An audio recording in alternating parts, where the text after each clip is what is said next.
Well, welcome once again. This is the Doctor of Digital, the Doctor of Digital podcast. Purpose of the show is to transform your business and life with education and inspiration. I introduce busy business leaders to trends in business, technology, and marketing to highlight people you should know. Are you ready to unlock the secrets of e-commerce success and build a million-dollar brand on Amazon? Get ready for a mind-blowing episode as we dive into the world of online entrepreneurship and a master strategist who's cracked the code to financial freedom through Amazon FBA. From identifying winning products to scaling your business for a lucrative exit, we're about to reveal game-changing tactics that could transform your entrepreneurial journey. My guest today is Neil Twa, a powerhouse in the e-commerce space and the CEO co-founder of Voltage Holdings. Neil's journey from Fortune 500 management consultant at IBM to an e-commerce guru is nothing short of inspiring. With his unique skin-in-the-game approach, Neil has helped countless brands launch, scale, and even exit on Amazon. He's a co-author of Almost Automated Income with FBA and a sought-after speaker on topics ranging from product selection to organic traffic generation on Amazon. Neil's expertise in building million-dollar brands and his innovative GreenLight profit taxation method make him a must-listen for anyone serious about conquering the e-commerce world. In this episode, we'll do a deep dive into the changes and hot topics of e-commerce and Amazon, its biggest challenges and growth. I will leverage the expertise of my guest and how to navigate the unique dynamics of the field. By the end of this episode, you'll be better equipped to know what to do, and I encourage you to contact my guest, Neil Twa, CEO, co-founder of Voltage Holdings and co-author of the Almost Automated Income with FBA. And with that, I want to welcome Neil to the program. How are you doing today, Neil? I'm doing wonderful today. Thank you, sir. You bet. So really curious, how did you get into this field? Can you tell us some sort of story about how you got in this field and how did you make that transition? Very curious about that. Yeah, so we'll go into the Wayback Machine and do the once upon a time, right? Once upon a time story, how I became a king among queens. In simple terms, I've always loved the internet, and I've always loved the idea of technology and computers, and frankly, it was because it transformed my life. I was actually going to go and be a full-time fighter pilot. I had gone through high school, and that's what I wanted to do, and unfortunately, my dreams were kind of crushed when I couldn't fit in the F-16 cockpit, and they rejected me for fighter status. I couldn't actually go do the training because at that point I was too big for the cockpit and I didn't want to do anything but fly fighter jets and pilots and jets and go fast. And they're like, well, you can't do that.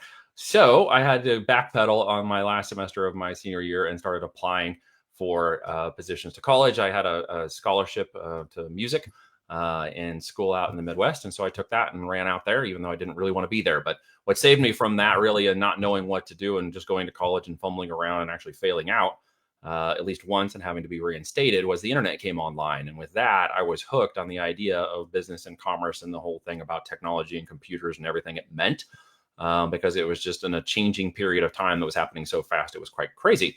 Sure. And so from that, I realized I wanted to be a part of it, but academia was nowhere near anywhere equipped to deal with that. They had no idea who was spending the most money. Well, the corporations were. So I jumped out and got a little job and started working on the job route, even though I never really wanted to do that. And I always kind of wanted to take the entrepreneurial route. I just had to go that way because I needed to learn. And I taught myself programming. And from there, ended up becoming an employee at Sprint.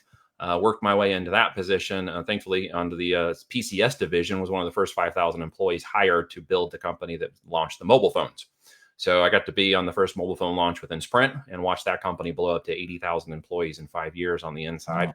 And that was quite a fascinating time to see an industry grow on the inside like mobile grew and how fast and crazy that company grew from the inside out. Yeah. During that time, did really well with it. Actually got really good at understanding some simple concepts about business in time. And then IBM, came in to help with the project on Sprint, made some really great friends through the IBM crew. And one of them said, hey, there's a job opening. You should come check it out. So I applied and flew out to Armonk, New York. And in 20 minutes, I had a job with IBM. And so now I was the off to IBM world.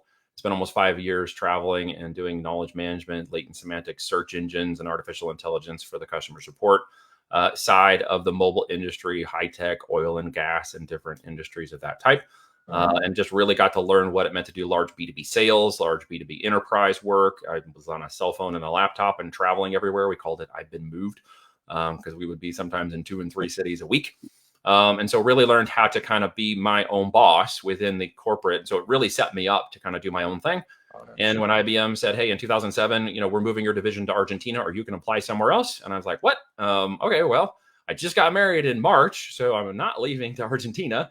So I took my early retirement in June and I started my business. Now, everybody thinks that there's a perfect time to start a business. They're waiting to get the right amount of capital. They're waiting for the right moment. They're waiting for this right big thing to be like, well, that's your next step in the road. Well, I'll tell you what, if 2 years later into that, I had not started my business and decided that was what I was going to do, and sort of, I didn't burn the bridges, but I just sort of set the boats on fire and said, I'm done. I'm never going back.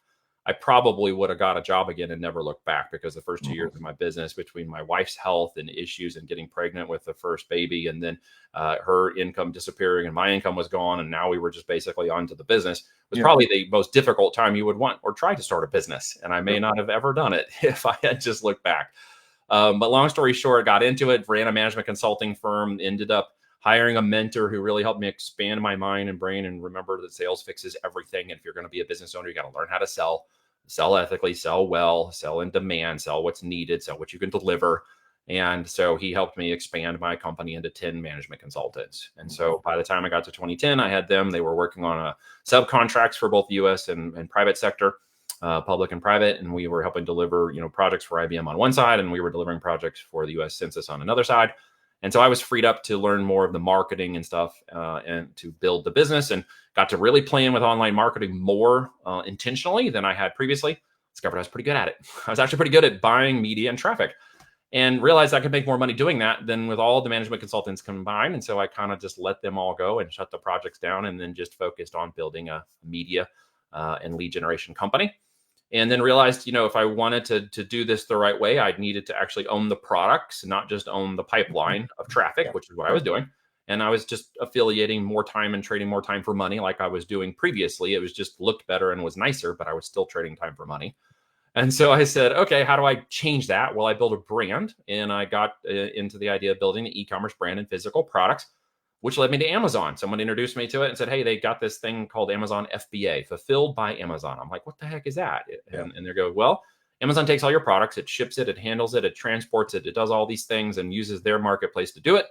And I'm like, well, shoot, that means that I just keep doing what I'm good at. I keep in the direct and demand and response, and I built the brand and let them ship the products. And what do you know? We kind of bumbled our way around that in 2012 and 2013. But by the time we got to 2014, we created a 7-figure brand on Amazon. And at that point, we understood the systems and mechanics of branding products and manufacturing, that for us, it was really easy at that point to just shoot fish in a barrel, as they say, and just keep launching products and getting capital as fast as we could, begging and borrowing capital as much as we could to launch more products and brands.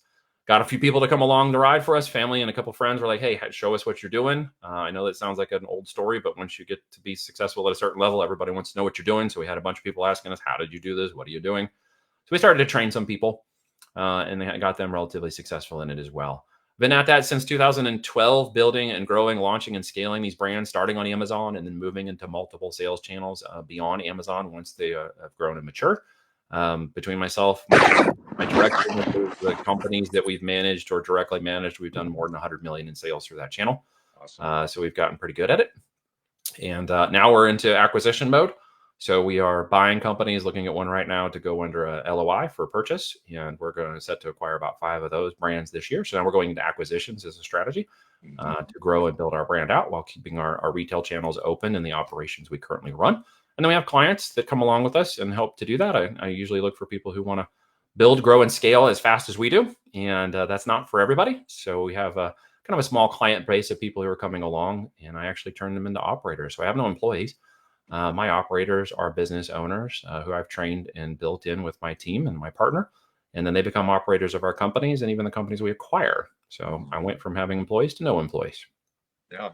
So you've really described quite a bit there in talking about the changes and what you've done so far. I'm curious about what would you say, or what topics would be hot now currently in e-commerce and Amazon? That'd be interesting to know. Well, a lot of people would probably ask, is this the right time to get in? Is it too late? Did I miss the window of opportunity? And the answer is no. E-commerce is actually the fastest growing industry in the world.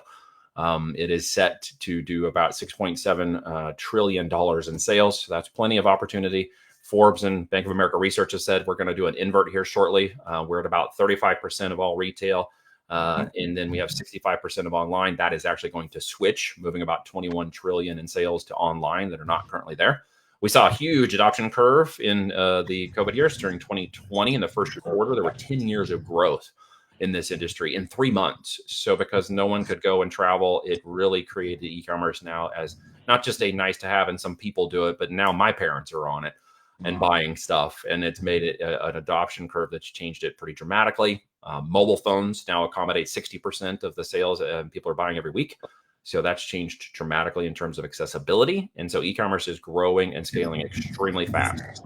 People think Amazon is concerned, they're concerned about it because they might steal your products. There's too much competition. There's not enough good products. Somebody's already taken all the products. There's no opportunity. And so they're still thinking about it the wrong way. They're still thinking about it maybe in the product only development world, but we talk about brands. All right. Raising a product to 100,000 is very different.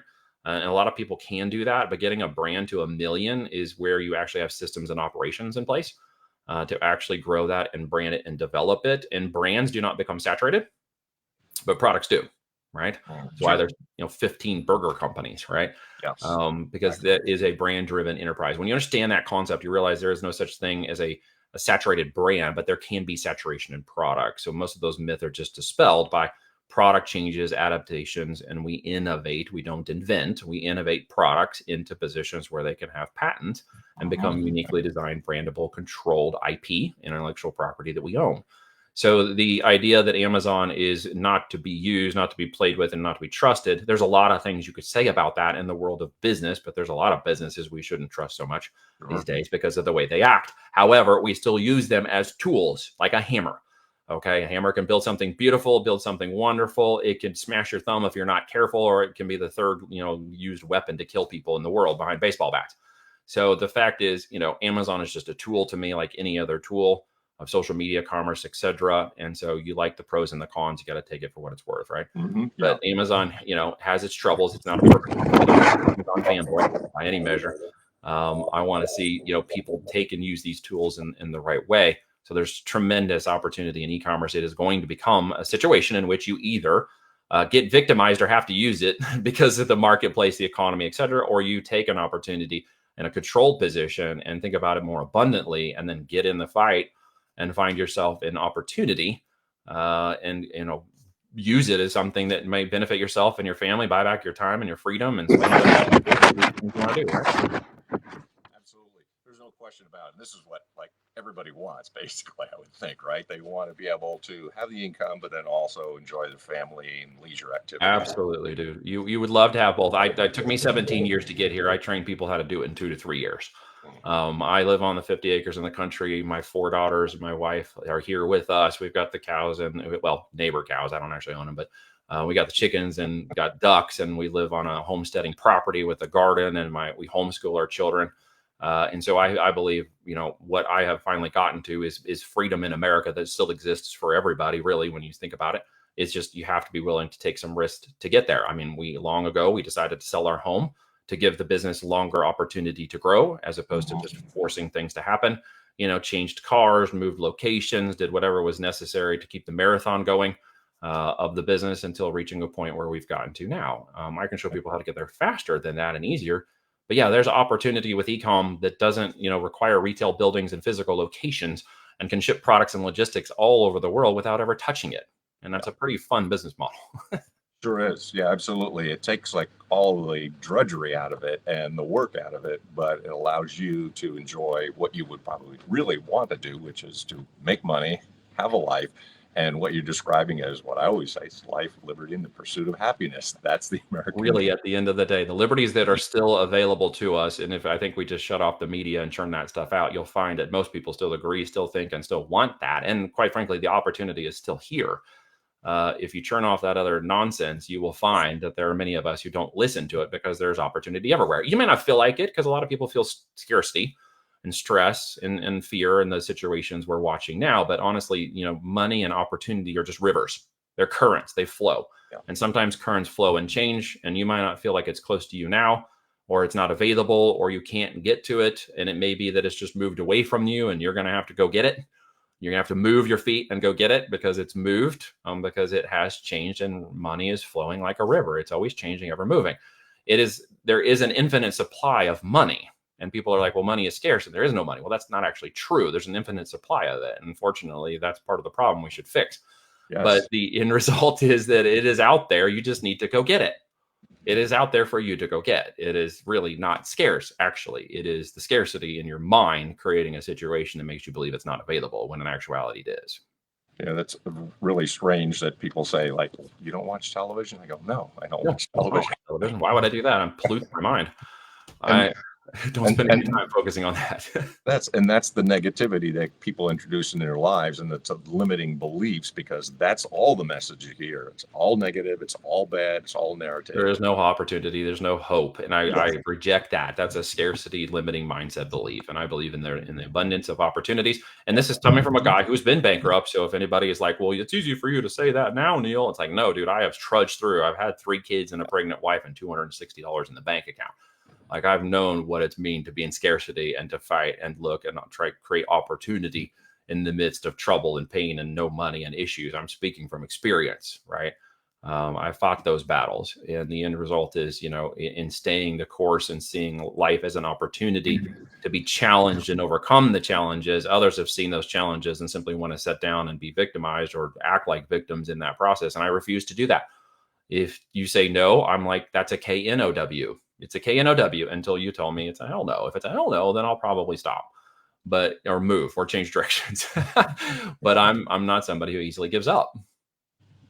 Yeah, that said, I can relate too, because people look at my life. I had $5.85 to my pocket at one time, and I go, yeah, if I can come back from that, I can come back from anything. There's opportunity everywhere, and it literally starts and ends and grows with your mind. Really, yes, it has nothing. Whether you do e-commerce, real estate, or whatever, I can show you somebody successful in every one of those areas. What is their opportunity? What did they do? Why is it different? And when you get down to the fundamental core, they were trained and conditioned themselves in situations through mentorships or wherever to become a different person in the way they think about opportunity, and to simply just not take no for an answer and continue to push harder and farther than others will. I mean, the line in the sand for me right now, I feel, is very low for opportunity. You have the internet, you have systems and technologies we didn't have years ago. You have so much opportunity sitting at your fingertips that in some ways that creates a situation where some people are, they acquiesce the decision of doing anything because there's so many opportunities to do. They don't know which one to do. And I would say, because we live in the country, you can't ride 2 horses with one ass. You've got to pick one and ride it to success. So find the one you feel is the most opportunity and just keep riding that horse until it becomes successful. It may take you 5 years. It may take you 5 months. It may take you 15 years. The end result is you can't compare it to anybody else's journey, but you're going to have to get on the horse one way or another, or you're never going to make it. Yeah, it's a simple fact, but people who do not act go nowhere. People who do act have at least the opportunity or the chance to be successful. So you have to act. Yeah, I saw this meme the other day. The equation was, 1 to the 1 exponential. It's like, this is what happens. It equals 1. So if you just stay where you are, you get nothing. But if you make a 1 little millimeter shift, you can be at like 37. So you can have a 37 times difference just taking small, merited, consecutive, and consistent actions. And it can become exponentially larger than just doing nothing. So even if you're going to do something and fail in the process of doing it, don't give up until you find your success. That is literally the difference between where I'm at now and where I was before. And it's the same opportunity for anybody now, whether they take e-commerce or go a different direction. In 2 or 3 years, things can be very different, be exponentially different if you just put your nose to the grindstone and go. And you have to risk something. I understood that. I understood it better when I had nothing to risk. Does that make sense? Yes, it sure does. Right. So I had everything to gain. Okay. Some of those people who are in the middle of that and feel the fear of risking anything are going to find themselves with nothing because they wouldn't risk something. Mm-hmm. Mm-hmm. So I'm curious about, it's still going to be a unique approach, FBA, and the things that you put together. So I'm wondering if you could talk a little bit about recommendations that you have and sort of groundbreaking ideas that may be really fresh and new, unique for people. Well, if you're looking to sell a physical product, let me tell you one thing I know about this now. We don't sell anything less than $50. So if you're going to have the manufacturing, the process of a physical product and all the conditional aspects of the costs that go on it, obviously it's called net profit. Most people don't always understand what that means. They confuse gross profit or gross margin, but net profit is actually what you keep. If you think about everything going into a net, what falls out the very bottom is what you get to keep. So that net is most important. And in a physical product world, we must have a minimum of $12 in net profit for us to really function in today's world. Okay. And that's Amazon or otherwise. So with that knowledge, then comes a process of what the heck do I actually sell? And that process we do, and I can give you a tip for that today for anybody paying attention. If you've ordered something on Amazon, or a lot of things most likely in the last 90 days, there's a good chance that one of those products is something you can sell because someone like us sold it to you. Because by Amazon's own numbers, 60% of all the products on the .com are sold by third-party sellers. Okay. That means that if you go through what we call your circle of confidence, anything you've bought in your life for your wife, your family, your friends, your significant other, are products that most likely 60% of the time were produced by somebody like me, meaning you can also produce and sell one and compete the market. So start with those product ideas and start writing them down. Okay. They're all around you. They're everywhere. We challenge our clients to get up to 500 of them before they then whittle that down by numbers. Okay. We call our GreenLight process to determine which profitable ones have the highest percentage of churn and the highest opportunity for competition in the marketplace of profitability inside of Amazon's ecosystem to start, and can be managed and acquired through pay-per-click campaigns inside of Amazon and still get you a net profit. Okay. So we will always test those first. If you want to know the range, there's something called a bestseller on Amazon, right? It's not the one with the badge. This is the one we usually sell. It's the bestseller ranking, and it's literally on the listing on Amazon. If you go to the website and you scroll down, there's a little section called bestseller ranking. If it's between 50 and 100K, and it has reviews and it looks like a decent product and a listing, there's a good chance you can sell those. Okay. In that range, there is demand, but not a lot of saturation yet. Okay. Remember, all products can become saturated, but brands cannot. So we want to avoid saturated products. And typically to get the 50 to 100 BSR is products that can range from 10 to 25 sales a day. Okay. So now we got an idea of kind of how that 5x5 playbook kicks in. Of getting these 5 products in the market that each have, $12 in net profit, total of about 25 sales a day organically. And that puts you at about 110,000 a year in profit. Not bad, right? Yeah, when you add on Prime days, which are coming up here very quick, and those are huge sales day for Amazon, and you add on the holidays, we typically shoot for year one, 150K in profit minimum. These are our numbers. Okay.